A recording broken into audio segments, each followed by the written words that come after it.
Hello and welcome to the round 15 AFL fantasy review. It is George from Fantasy Take TV.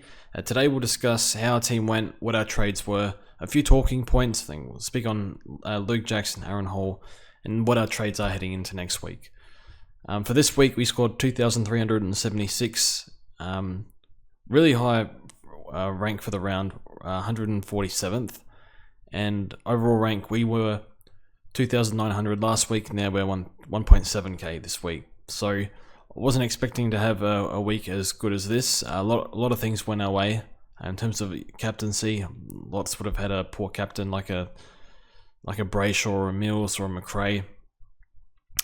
Didn't grab Luke Jackson, but other than that, the team held up really well. Witts bounced back, Josh Kelly bounced back. So it was overall a really, really good week for us, and not expecting to have a week as good as this going forward. But hopefully we can keep climbing the ranks. So I don't think a hat is possible from this point, but I would love to get close to it, maybe top 500 or something like that. So we'll see how we go.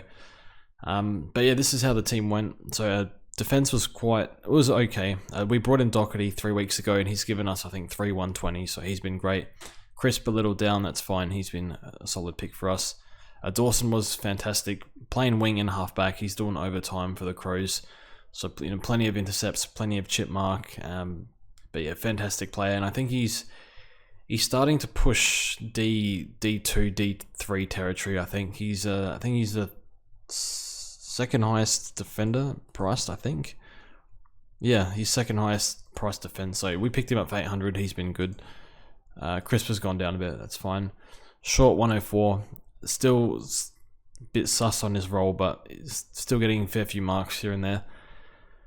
And he played alright on the inside. He got a bit more inside time, I think, when Prestia went down, so I think that helped.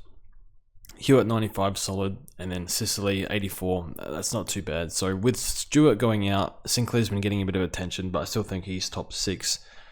I'm happy to run with this defense for a few more weeks. So I don't really want to change anything. Maybe a Sicily out for Stewart when he's back. That's about it, really. Angus Brayshaw has been good. Aaron Hall is back. Don't know about Aaron Hall. It's not a bad punt. It's something I'd do with maybe 4 weeks left, but not 8. I just don't trust those hamstrings. So I don't want to have any interruptions with injury-prone players for the next few weeks, so I'd rather avoid that if possible. Midfield was okay. I think a lot of people's midfields were quite poor this week. As I said before, no Mills, no Brayshaw, no McRae. Helped us a lot. So yeah, Clary was good in Supercoach, but just 101 here. Lockie Neal 79, foul advice captain. Kelly had a really good fourth quarter. So starting off half forward a lot, which isn't great, but found a way in the last quarter, so he was great. And Touk Miller was good. Tackling was back, so a few clangers here and there, but doesn't really matter for this format. So he was really good. And we brought in Sam Walsh. So I didn't really see Sam Walsh as the top 8 mid, maybe a top 10, but pretty tough competition at the top end. But that was all we could afford this week. We were just shy of Jack Steele, but would have been, I think, wise to wait on Jack Steele. But he was good. And we captained him just because Oliver had played, Neil had played. I don't really trust Touk or Kelly with the C, the way their years have gone, just a bit up and down. So chucked it on. Walsh got a bit lucky. Most disposals he's ever had, so we take that. Titch has been shocking for us. We got him in. We've had about 4 weeks of him. 3-week average of 88. That's really poor. Yeah, we'll get rid of him very soon. Cripps 86.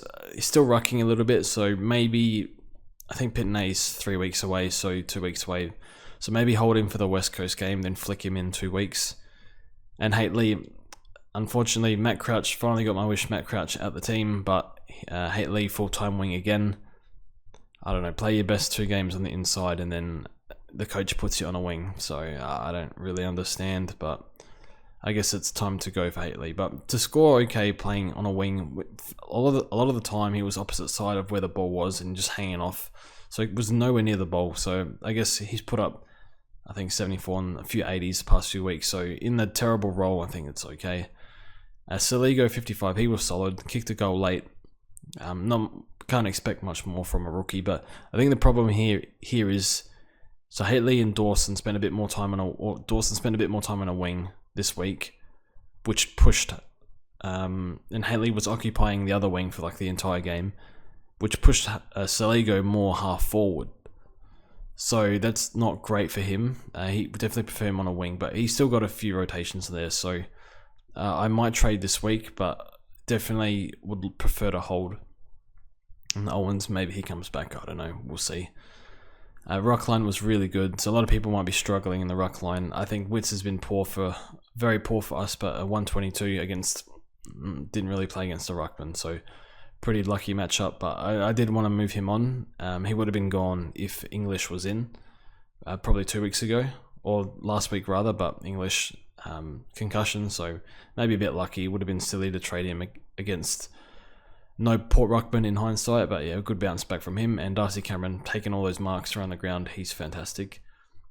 Forward line was pretty good as well, so yeah, Cogs is unbelievable, Dogs were good, Parker a bit down, copped a head knock.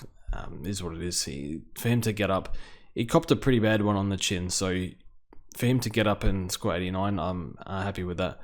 Brody was good, and Rosie, he still feels like he's just getting by on 90s, which is fine. So kicked 2 goals to get there against tough contested midfield though, Gold Coast, so pretty hard matchup I think.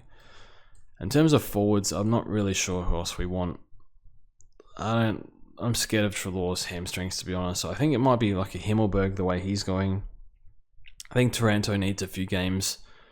Not really sure. I saw him more in the middle in the second half, but just was barely involved. So a way for him to come good before considering him, I think. So that's how we went. Also the bench, Mead was solid.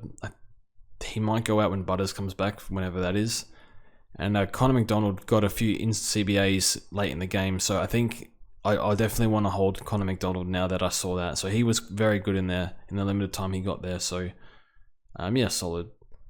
And our trades for last week, I forgot to mention this before, Sam Hayes out and then Butters for Sam Walsh. So I think they went fine. I just there was no ruck available, so just went for the loophole. So that leaves our team trades looking like this. So in a 190k rookie, at this point, I don't really care about money too much. I just want the best players and maximize downgrades by going to 190k players. So Jake Saligo out. I'd like to hold just to see what happens with team names, and bring in Jack Steele for Jackson Haitley. 666k. That's pretty not a great number, but might be a sign to get rid of him. And Jack Steele, I'm not sure what his break even is, but assuming he had that bad game before he got injured, so I think he might be going down, but I don't really care. I just want to get whoever I want in. I would get Laird, but I can't get to him. He's 950 at the moment, so very, very expensive. So that leaves the team looking like this. I'm very happy with this. I think maybe look at Aaron Hall with like a month to go. I just don't trust it at the moment. It's too risky for me. Even with only 8 weeks, I don't love it. And then the midfield, I think these top 4 are solid 4. Tuka's like very much up and down. Still 108, 107 average, which is fine. So they'll stay in the team for the rest of the year. Walsh and Kelly probably stay for the rest of the year. And then 2 more midfield slots. One will definitely be Laird, and then the other will be Brayshaw or Mills. Probably not McRae. I think McRae's still very good. But I think with Bailey Smith coming back, it kind of hurts the whole lot of them. So I think now would be a time to jump on McRae if I could, but I can't. Just to cash in on another 2 or 3 games without Bailey Smith. I can't remember. So I'm not sure. So yeah, would love to have McRae, but just can't really get him in. I think Brayshaw and Mills look a bit better this year, but I wouldn't be surprised if McRae matches them. He's just that good. So we'll grab Laird next week for Mitchell and then see how we go. The ruck line, I think we want Tim English in here somewhere and probably Gawn as well. So just depends on the timing of when Grundy's back, when Gawn's back and whatnot. And the forward line, Dunkley, Cogs, Bont, Parker, Brody. I'm happy with that. Don't really want to make any changes with them. And then Rosie probably goes to somebody. I don't know. Who do we want? I think we looked at this before. Probably Bailey Smith when he comes back, or Himmelberg. So yeah, hopefully we can do alright next week. Let me know how you went this week and what your trades are. But yeah, hopefully we get some rookies that are actually playing, because I'm just bringing in donuts at this point. So wouldn't mind having a bit of cover. So Carmichael, I think, will get a chance at some stage this year based on the coach's comments. So maybe he plays, but maybe even Hollands plays. Who knows? At this point, you kind of hope for him to play next year, so we have a nice rookie. But I'll see how we go. So thanks for watching, and we'll see you guys next time.